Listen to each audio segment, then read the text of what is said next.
Oh, hey, welcome back to Richie with Grandpa, the guy that spends a lot of time going in circles and not really accomplishing a whole lot. Guys, I appreciate you hanging with me. If you're not subscribed, please consider likes, comments. I appreciate all of the input in whatever means. I'm not selling you t-shirts.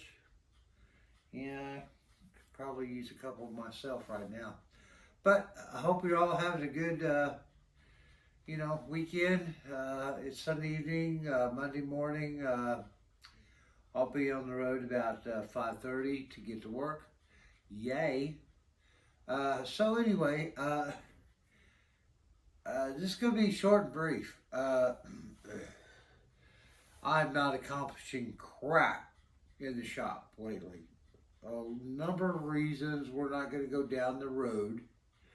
I'm getting old. I'm not up to it after a week of 40 plus hours dealing with everybody else's cars. And so my baby has been getting neglected and it's killing me because I try to come out here on the weekend when I have some time between other chores. We have a house and a yard and animals and a family to deal with. And oh my God, I need some minions. One or maybe two. If anybody's got a line on where I can go on, Amazon or Prime or wherever and pick up some minions, please text me. But anyway, let's just get into this. One thing I'm going to tell you, boys and girls, and if most of you are watching this, you probably already know this, and I'm, the new kid on the block. When you go to take it on something like this, kind of a barn find, whatever, it's been sitting in your friend's garage for 20 years or longer, and you start trying to, get her fully vetted, you run into things that you weren't maybe expecting. But here's the thing. When I got this car, I was all gung-ho, let's get in here and let's just start tearing everything apart and scattering parts everywhere and trying to keep up with it and what we were doing where and blah, blah, blah. So, rule number one.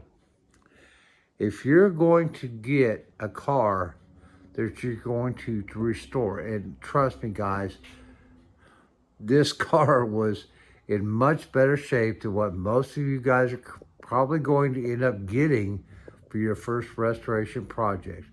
But it doesn't matter because it's all the same.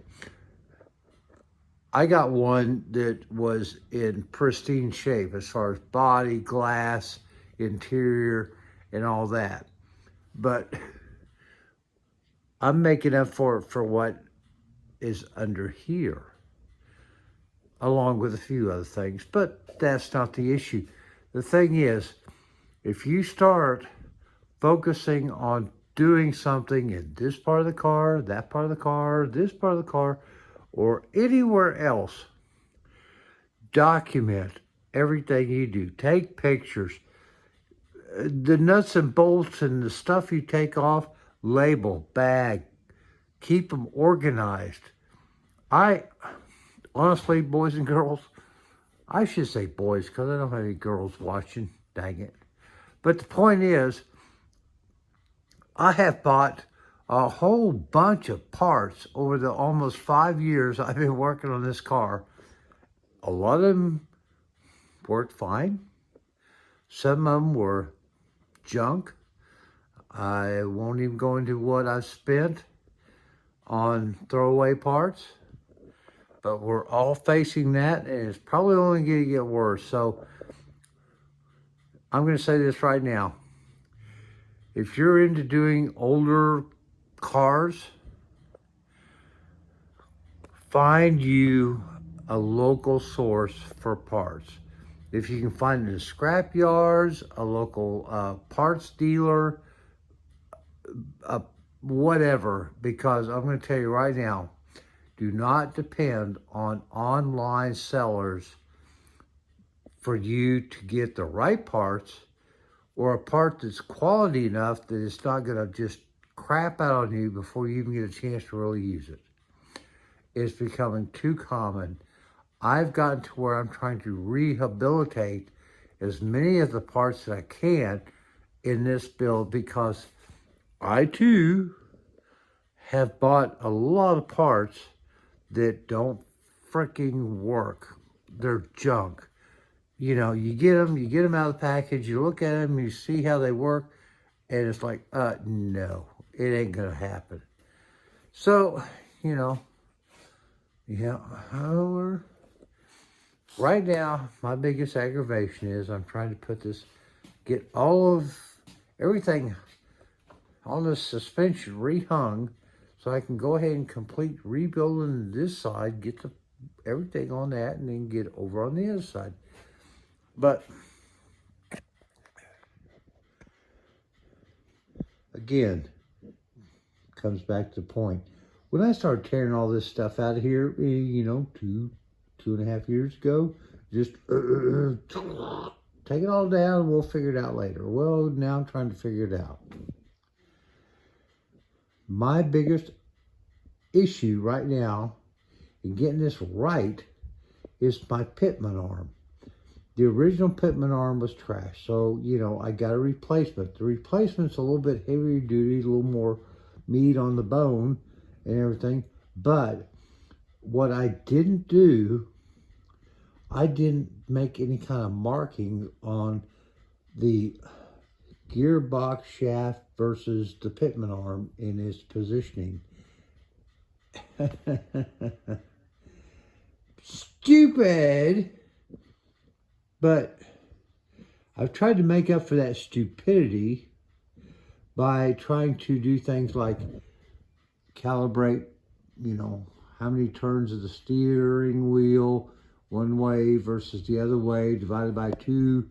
Okay, it should be, you know, and that, I don't know if it's working, but, you know, I've tried to kind of get a center point on where the steering should be.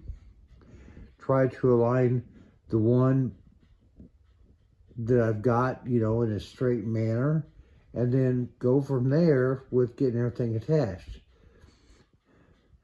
The big thing is getting that pitman arm reinstalled in the right position, because what some of you guys may not realize, or some of you that have done this have found out, you don't have just regular, you know, grooves on that steering box shaft and your pitman arm.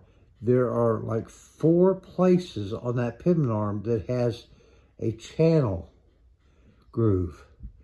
And you've got to have that pitman arm lined up correctly in those channel grooves, or if you don't, you try to force it on there with the nut, you're going to trash the whole thing. Don't do that, because it's my understanding to buy a new steering box on Amazon, good luck with that, is around $200. And I'm still waiting to see how that works out for a friend of mine that's building a 67. Auto Auction Rebuilds. If you want to jump over and see what he's dealing with his 67 Barracuda, Godspeed, Randy. Anyway, I don't want to do that. Although mine looks kind of toasty, it's, I don't think, in as bad a shape as his. So anyway, back to the story. So that's where I'm at right now, trying to get everything in the right place, kind of get it all back up and somewhat bolted in, not, you know, torqued down and all that. Just in there to make sure it's all going to work. And before I go ahead and finish this up. But we're getting there. Oh, God.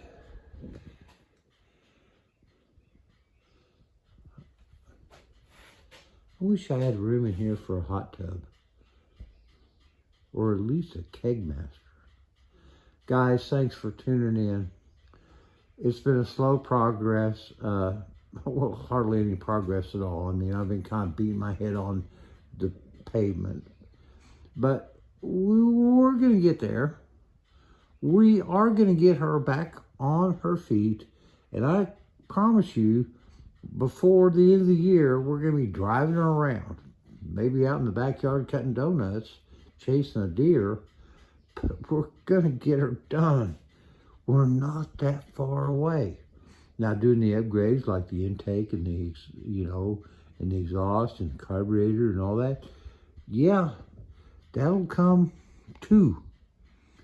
But right now, we just got to get the basics done so we can get her fired up, drop her and drive, or in this case, back her out of the garage and go out front and see if the local police arrest me for trying to do a burnout. Guys, have a great week coming up. Love y'all. Please consider subscribing.